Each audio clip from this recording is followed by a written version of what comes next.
All of the systems of the living world are built on the idea that we are in a state of constant transformation. And one of the things that this requires of us is the ability to surrender to whatever that next step is that's coming in our path.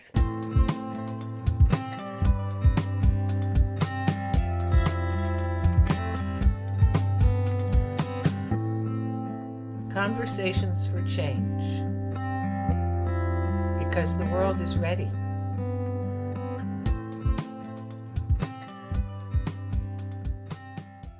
Today I want to talk about another theme that seems to run through many of the things that I think about and contemplate in the realm of this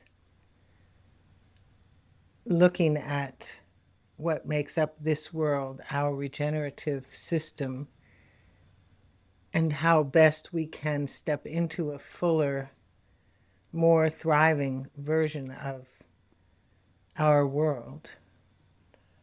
And this one is one that a lot of people push against, and that is known in philosophical circles, and particularly the Buddhist community, as the law of impermanence, or the idea that nothing in this world lasts forever. Everything here changes form, and there is no permanent experience that can be had in this world. And for a lot of us, the way we've heard that expressed, or the way we've experienced it, is in a fairly common expression: no one gets out alive. Which is one way to look at it, I suppose. But another way to look at it is, without this quality to the living system, healing is not possible, because healing requires change. And all of the systems in nature are always in a process of evolution, reformation, deconstruction, reconstruction, and change. The leaves don't stay on the trees year after year. Even conifer needles fall to the ground in the dry season.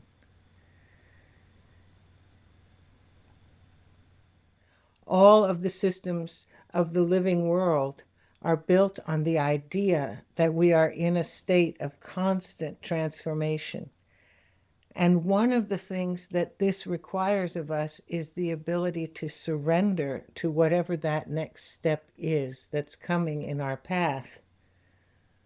Whether it's moving from infancy into toddlerhood, toddlerhood into preschool, preschool into elementary school, all those steps, high school into college, the peak of your physical outer world experience into elderlyhood and stepping back. Cycles of reflection, action, creativity, and rest. We all move through them, and we all have various levels of resistance to them, depending on what the experience is itself. Certainly, the loss of someone we care about feels, in many ways, like something we don't want. And yet, it is a part of this larger process for every one of us.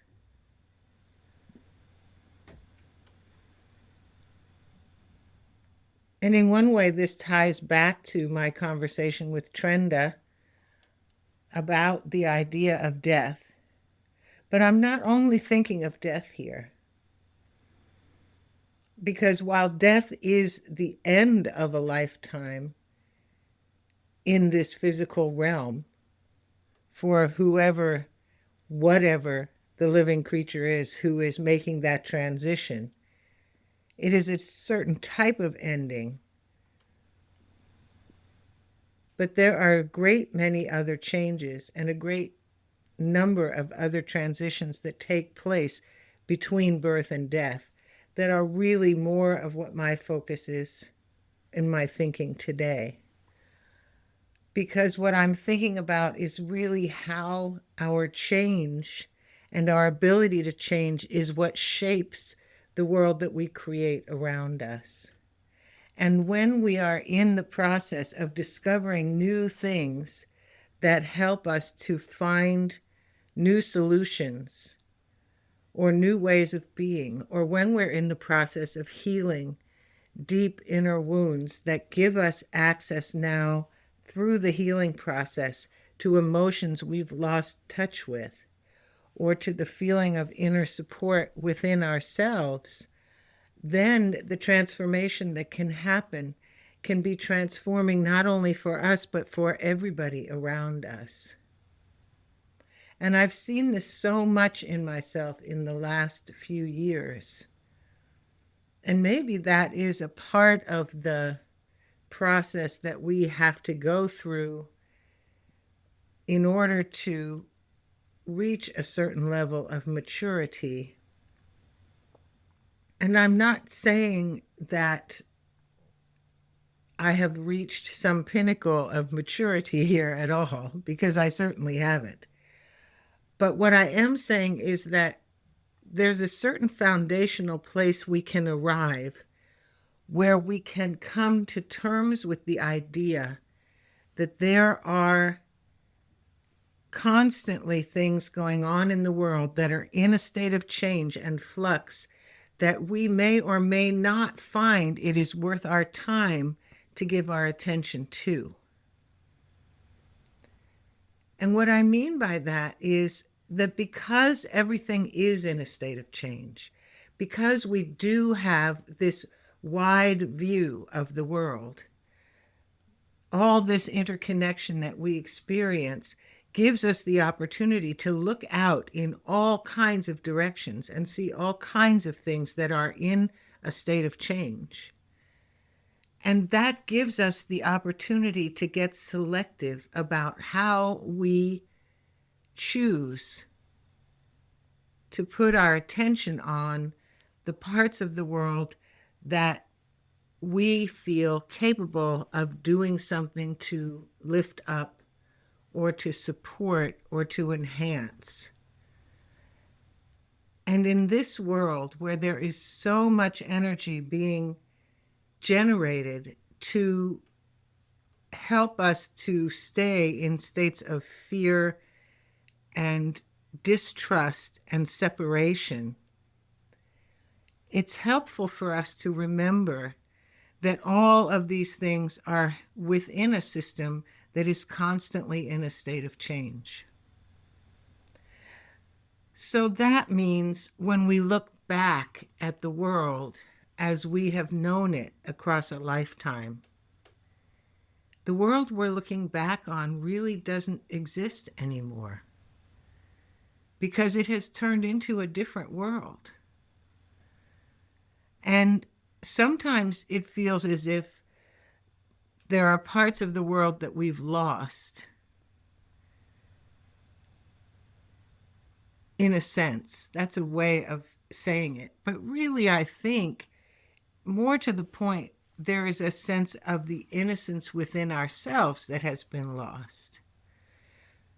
And as we have the opportunity to step out and think again, and look again, and choose again, and remind ourselves that everything is in a state of change, we can console ourselves from this place of, oh, look what's been lost, back into a place of, look what can be gained, look what is being gained, look for the things that are shaping the world we want. And I think this is particularly important and helpful for us to do when we get locked into positions for or against in any situation, because the natural tendency of these human systems to create for or against positions is not helpful to us in our evolution and expansion into the larger world that we want to create for all of us together. Much more helpful is a position of what's possible and what's most generous in its ability to offer the best of all possibilities for all of us. But these are new ways of thinking for many of us. And many of us are still locked into an old system of thinking that is a push-pull, looking towards what we don't want and attempting to pull back something we think we can save from being lost to that don't want. And what I've learned in my own life as I've moved through these last years and done the work that I've done and built the gardens and the systems that I've built is that there is always a potential for a complete rebirth and regeneration, so long as we hold the space and the room and provide the willingness to allow for things to move as they need to move for change to happen. It doesn't always look the way we think it needs to look.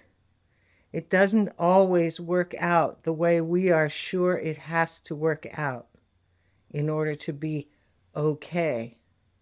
But what we discover is that the further down this road we go of allowing and surrendering into life and letting that invisible force that operates first come into itself and bring us what we need, rather than attempting to push things into place for ourselves.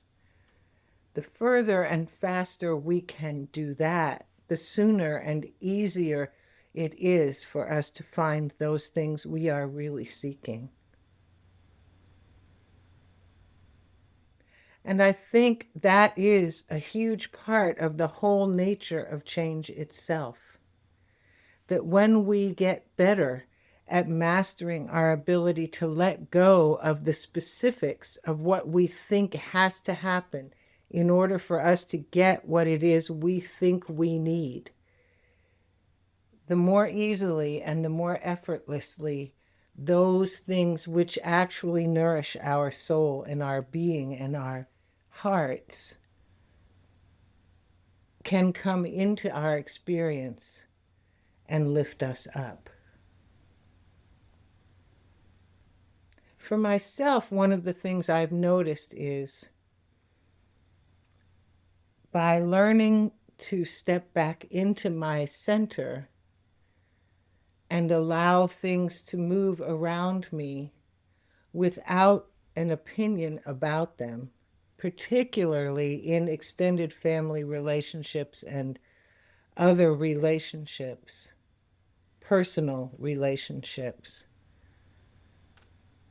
that all of the relationships I'm engaged in and a part of have become easier, smoother, less difficult,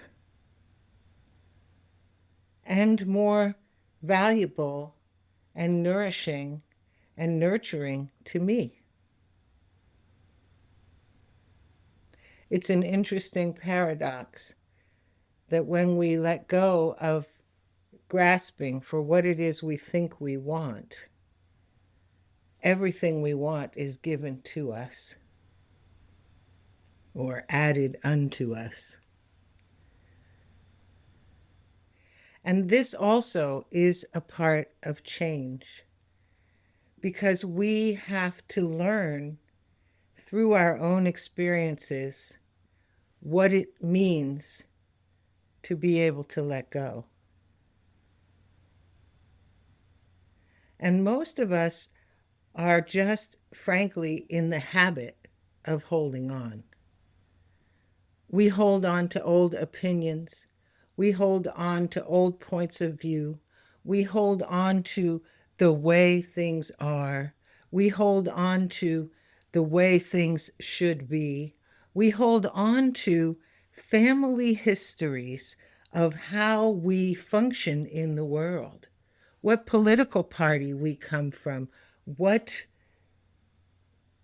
ethnic group we are a part of, what system of political structure we believe in. And all of these are things we hold that hold us. I think one of the most brilliant and wonderful things about my life experience, or one of the greatest gifts, perhaps I should say, has been a long-term marriage to somebody from another country. Because this gave me the chance to really step back and observe from a different perspective. And over the years, now decades, it has allowed me to completely let go of and release all kinds of unseen, or what Seth would have called hidden, beliefs that I held about our social structure, the political parties in this country, all kinds of things. To the point that when I look at who I was those nearly 3 decades ago when we came together, and who I am now, the two people are drastically different. The perspectives and points of view and opinions, well, first of all, there are far fewer opinions now, but literally almost every hard and fast rule from my young adult self of how the world operated, how it worked, what it was, what was good, what was right, what was wrong, what was working, what was not working. So much of that has changed. That does not mean I have changed in some of my fundamental principles at all. It just means that my ability to see things from a different perspective has expanded exponentially. It also means I made a lot of decisions about not even engaging in certain areas of life in this modern system, simply because I see them as unproductive. They sort of have the bipolar disease all by themselves, so I just don't go there. But what I have seen is that my ability to relate to people in the present moment, to interact with people in a way that allows me to be present and allows me to see them and allows them to be seen and heard, has expanded to the point that I really enjoy and look forward to almost every interaction with every other human being I encounter at this point. And that is a big change. And what does that mean? Well, in one way, what it means is that I've learned to let go of these judgments and assumptions and to change within myself the way that I interact with and engage in the world. Now, that didn't happen overnight. It's taken the better part of a lifetime. But it has changed the way I see the potential for the world today, which makes me realize when I speak with some people how different my perspective is. Because many people seem to be in a place where they believe there is no future for the world, for humanity, for anything. And I personally have a completely different perspective. To me, I feel as if we're standing on the brink of some of the most radical, brilliant, exceptional, and life-altering and world-altering changes that are going to completely transform this planet. And a huge part of that is the waking up of the people individually to the power within themselves as co-creative partners in a living system. Co-creative partners who are that brilliant combination of mystical, physical, mental, compassionate, loving, energetic, creative being. We are all of it.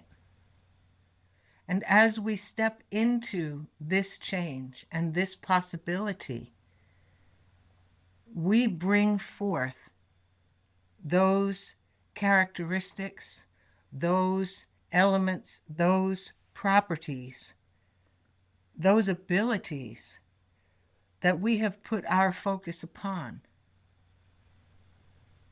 Which is why understanding the nature of this world as a place of change is so powerful. Because here we are, and we are in a place where we are going with the flow of this system, which is radical change. When the leaves fall off the tree, they don't just disappear. They don't stay perfectly intact. They literally disintegrate and become the soil.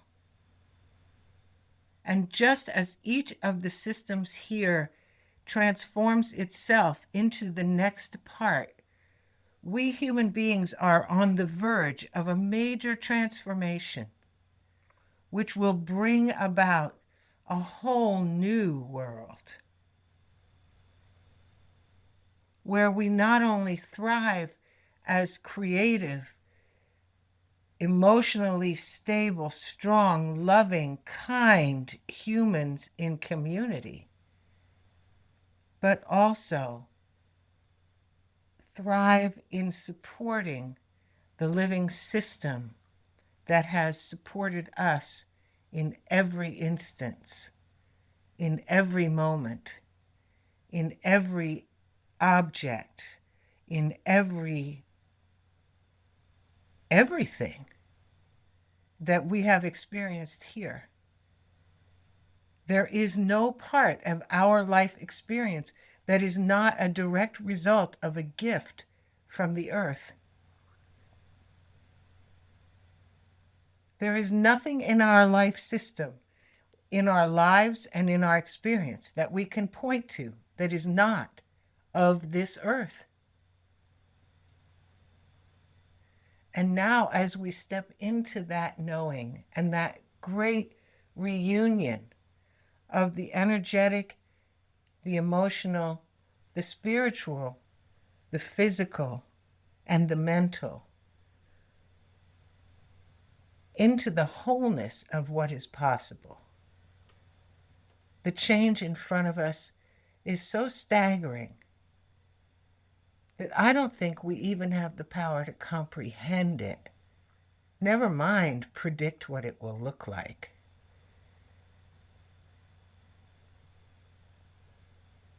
But we do have the power to surrender to it, to reach for the highest and best, and to find our way through our hearts together to get there.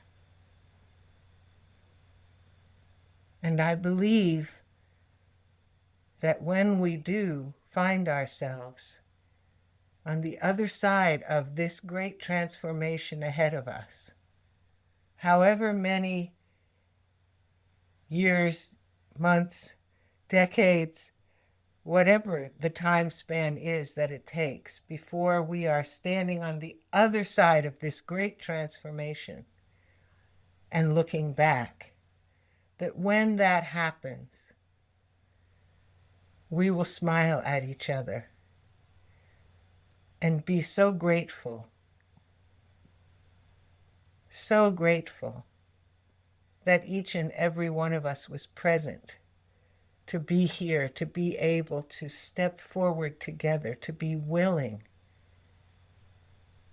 and to experience something that would not have been possible without our having walked the path we walked to get here. So that even as we stand here in this moment where many of us are convinced there is no future,